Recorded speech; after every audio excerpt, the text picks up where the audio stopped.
engaging in terrorism, and I went to pick $100 million from Dubai. When we got to court, they discovered I've never been to Dubai before. After spending 4 months in detention, I was granted bail on conditions that the judge knew I cannot fulfill.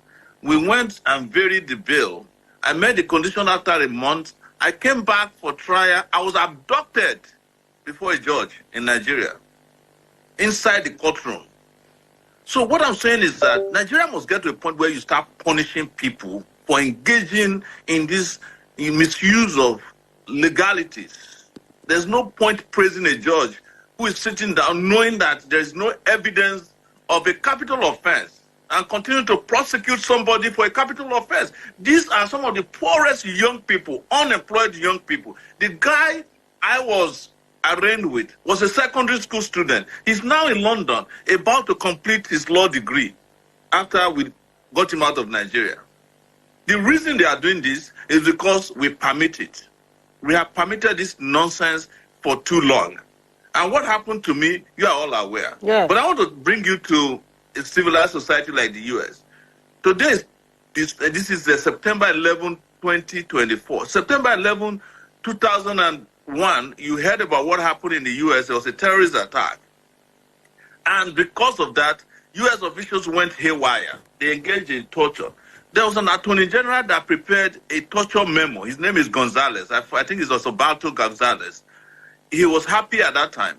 But when law caught up with him, he was punished for it. Today, he's still indebted to several debtors because he had to defend himself after he was fired as the Attorney General of the USA for preparing a memo as the Attorney General that authorizes torture. There are a lot of people who went to torture people in Iraq, in Guantanamo Bay, officials, legal officers who have been punished. The people who helped Donald Trump to claim that he won the election in 2020 or so are undergoing debarment. So sometimes some of you lawyers too who come and defend these things, maybe we should start applying that you guys should be debarred. You should not be practicing law. Why would anybody come and say that we should praise the judge for sentencing somebody to prison in an offense that did not exist ab initio?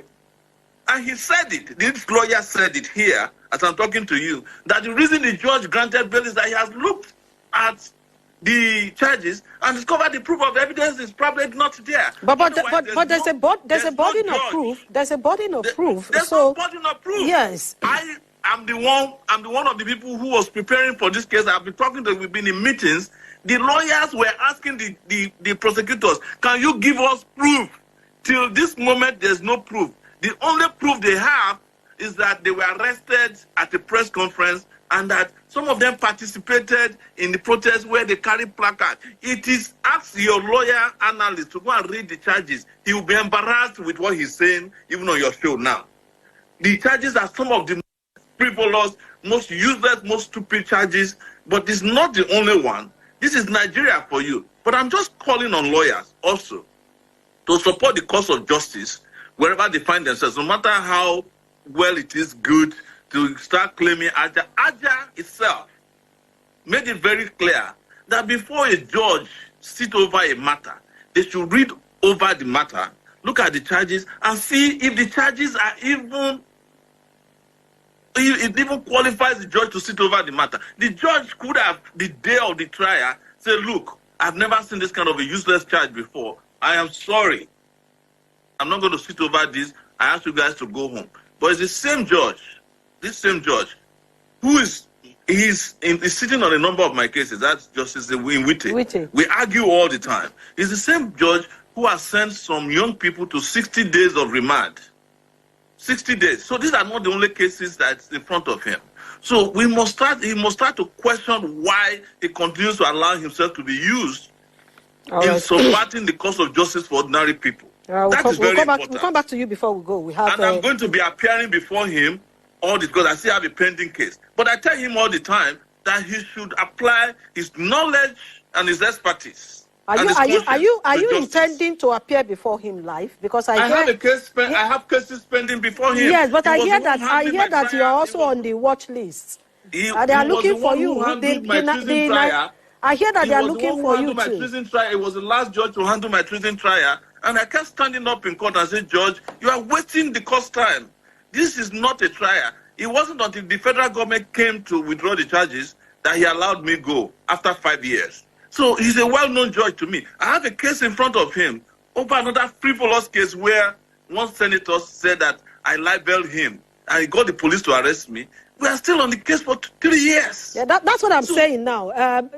Comrade, are you going to come live to attend that? Because we heard Why not? That you are that they are looking for you. That's what. Why not? Nigeria is my country. I don't have any other country. I don't have any other citizenship. I'm not going to run away with criminals who hijack power in my country. Whatever they want to do to me, I'll be back. It is our country. If I don't survive it, another generation will survive. But I will not be part of the generation that keeps running away from criminals who have hijacked power in my country. Never. I'll be back, and I'll face whatever charges they put before me, and and deal with it. It's the consequences of being born in Nigeria. It's a crime to be born in that country. It's a crime, and we must face it so that our next generation will not go through this. All right, Mr. Sowore, so I'll come back to you now, Barrister, because our time is already gone.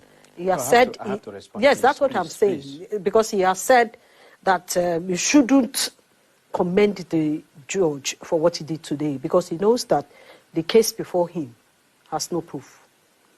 For purposes of emphasis and clarity, nobody is defending any judge. Nobody is appraising any judge. But what we have said from the case I cited earlier, I started with that case to say, bail is not granted in a capital offense, whether wrongly or rightly. This one may be wrongly accused, but the judge is not the prosecutor. The judge must discharge his or her duty. When a matter is before the court cannot, like he said, throw the matter out from his house or just come to court and look at it, oh, this matter is hereby thrown out. No, there are procedure. You will say accuse the judge of descending into the arena when that is done. The court has to listen to the other side. That's why God has given you 2 ears and make informed decision. Part of what the court has done today is a signal to grant bail in a capital offense to say there may not be proof of evidence before me, and I'm inclined to grant bail to these persons, which the court has done. So it is a matter of what is before the court, proof. And criminal proceedings are predicated on proof and proof of evidence. In absence of this, the matter will collapse and everything will collapse like pack of cards. They are presumed innocent, and which the court have also given credence to today. I'm not promoting any judge. Nobody paid me to go to court today. I only appeared there to monitor brief for the Nigerian Bar Association. I'm not paid. It is public interest education free of charge. So I didn't go there for any interest of public or government. I've spoken against government in so many places. But the law is clear. From the way you look at it and the way the law practice is done in open court is different. A judge is an impartial arbiter. He must listen to both parties. Like the operator JSC said, that I remember one of the English judges said, to underscore the importance of fair hearing, he must hear from both sides, no matter how wrong or frivolous what they are. I'm sure you have listened to.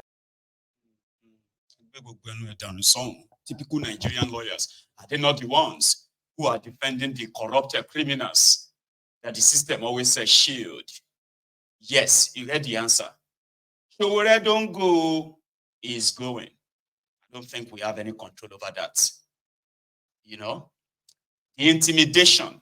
But there's something I'm taking away from that. To Omoyele Sowore, it's actually a very, very, a tragedy to be born as a Nigerian, in Nigeria, unfortunately. So they can use, when you have a state capture, where criminals have hijacked state institutions, hijacked government, hijacked the country, so then they can then, for example, you have a drug dealer as your president right now. A drug dealer, somebody that should be in jail, not as your president. A terrorist sympathizer, somebody that shielded terrorists that killed over 100 people in a bomb blast. Shielded him. For so long, he is your vice president today. Treasury looters, kleptomaniacs, people who are supposed to actually be serving life in jail for the crimes they've committed against Nigeria. They are now the ones sitting in judgment. They are now the ones using the instrument of state to hunt down anyone that they considered as a threat to their to their lawlessness. That is what Nigeria is as we speak, where criminals will rig elections, and at the same time, the organizers, the riggers of the elections, right? They are also the elder statesmen who goes about giving speeches, giving ideas on how Nigeria can move forward and all of that.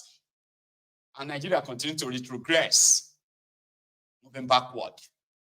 So they declared Omoyele show. They haven't declared him wanted. This was supposed to be a secret memo that should never make it to the public. There's Sowore and many others. So they are on the watch list of the drug dealer, Tifnumbu, the drug baron. That is your president. So everyone that says anything about these criminals, you are automatically put on the watch list of the DSS, the police, and on like that, in a contraption called Nigeria. I look forward to that. As for those being persecuted, those being tried, you see, Nigeria has a way of radicalizing our citizens too. After enslaving them, to those who have become voluntary slaves, submitted to the whim and caprices of the ruiners of Nigeria, who believes that they are the law. So you can see lawyers quoting law that doesn't exist. Majority of them are not really interested in justice. That's why, rather than have justice in the hollow chamber or hollow courtroom of your supposed judiciary in Nigeria, you have judicial bandits who are protecting criminals, shielding them. This particular one, we have been told, is the handiwork of Werewike. And I don't know when Sowore will turn up and face them. Yeah, he is not a coward. Of course, he's shown that many times. But sometimes,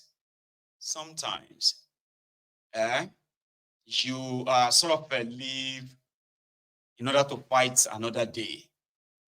You see, Tifnumbu and his gang, rather than them to be building more prisons, because they will have a lot of people they will have to lock up. If they, as we all know, they have no real plan of fixing Nigeria.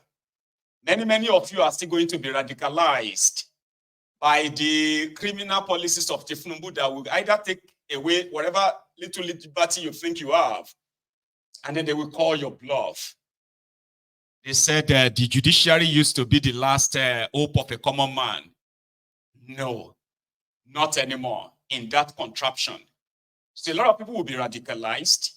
The revolution that they are sort of thinking they could suppress with the hardship, with the suffering, with the corruption and the impunity, with the lawlessness and the death of rule of law, with the judicial bandits who are supposed to actually issue justice, they are doling out, they are doling out injustices, right? It is just going to be a matter of time. For example, maybe you know that Nigeria is a joke.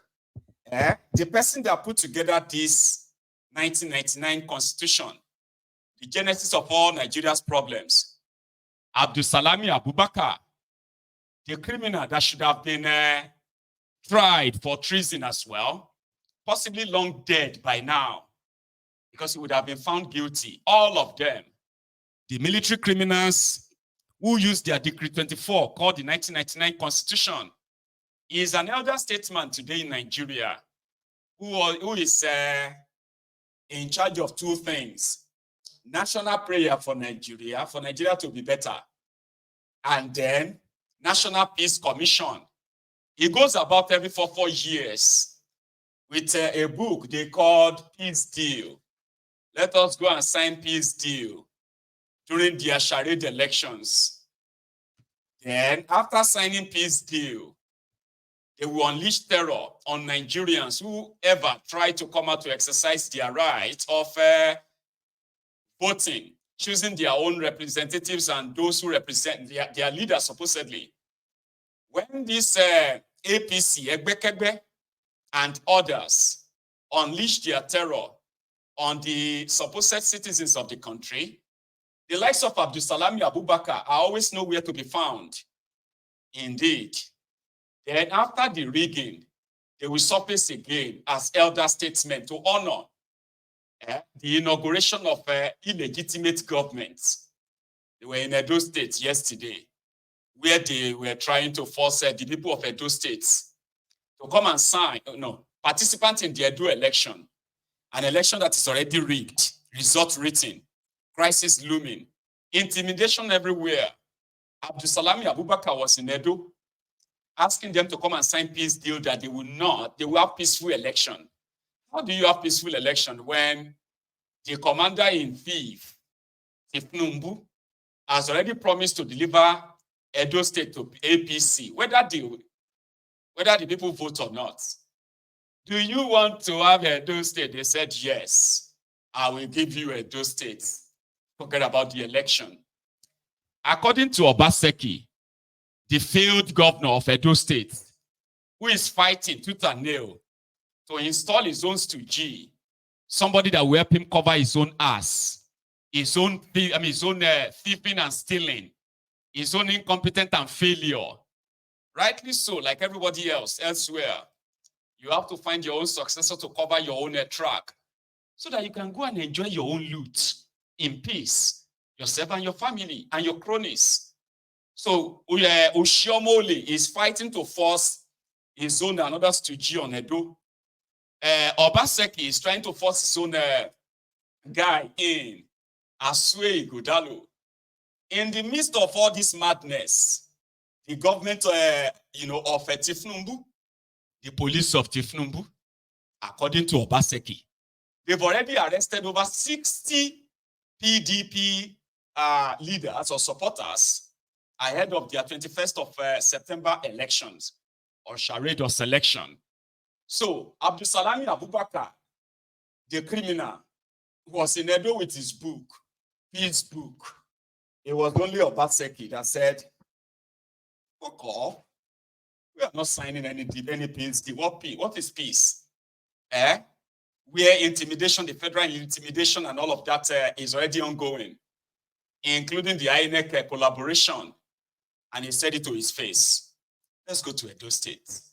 Obaseki and Abdulsalami Abubakar and their fake peace. That's never going to bring any peace. The purpose of the peace committee coming to Edo State is, I'm sure you must be aware, there is going to be a signing of peace accord between the gubernatorial candidates and the parties.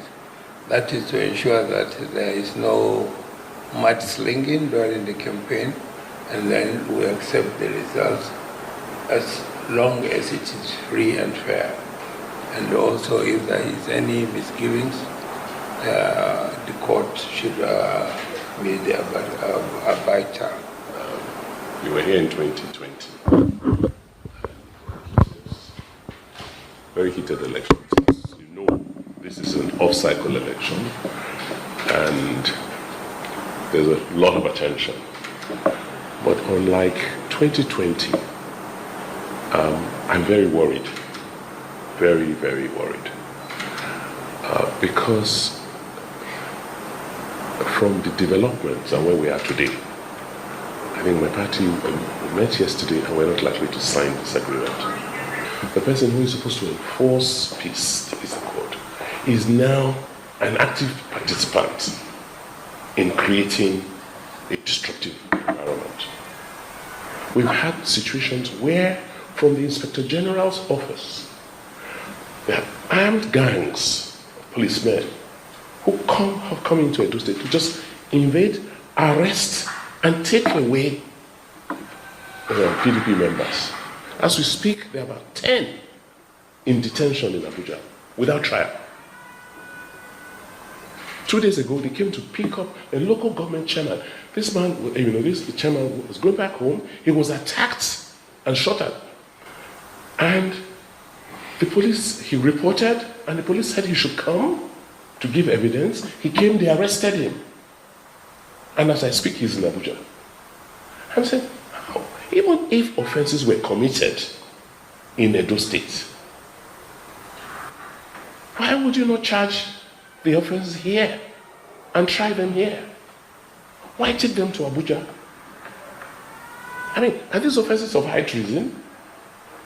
And then in Abuja, why not charge them to court in Abuja? The police, the IG's office came in and obtained warrants to arrest 60 PDP supporters. 60. 60. Yes, they have the warrants. So all just essentially driving all our leaders into hiding. And for me, my role as the chief security officer is being made nonsense of by the IG. Because the commission arrests, we heard somebody was arrested, the chairman was arrested. I called the commissioner. I said, please, I understand this has happened. Please look into it and let me know. He said, I'll come back to you, sir. And he just refused, he ignored me, didn't say anything. It was the next morning at 4 a.m. he moved that person to Abuja. And I said, speak the out there. So, sir, how can we sign a peace accord? Why should we? Because clearly what they're saying is it's going to be a very violent election. And they're going to use the forces of coercion and intimidation to win the elections in Edo, whether we like it or not.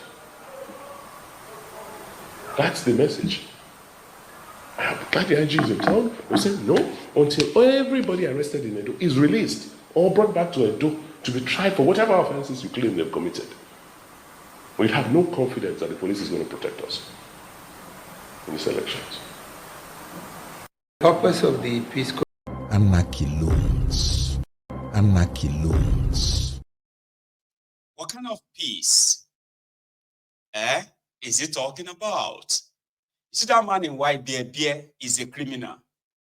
He was the one who put together 2-3 people, locked them inside a room to produce a document, Decree 24, they called the 1999 Constitution, that nobody saw a copy of it, never printed in Nigeria until the day, nobody saw a copy of it until the day of inauguration of Olusegun Obasanjo, the genesis of no peace in Nigeria. That this 1999 constitution falsely and maliciously claims that the indigenous nationalities willingly handed over their lands and resources to the federal government. And interestingly, did you know that the 1999 Constitution calls state governors chief security officers, but at the same time centralized all the security agencies and denies these state governors control over any of the security agencies? And finally, do you know that the illegitimate 1999 Constitution in Section 6, subsection 6C, absolves the government from liabilities regarding rights of the citizens as provided in Chapter 2, making this right not justifiable? This and many more are the reasons why corruption, unaccountability, incompetence, and insecurity are institutionalized in Nigeria. Did you know? Let's go back to Edo. Obaseki is a criminal too. In fact, he is a mini Hitler in his own right. He does things as he wishes.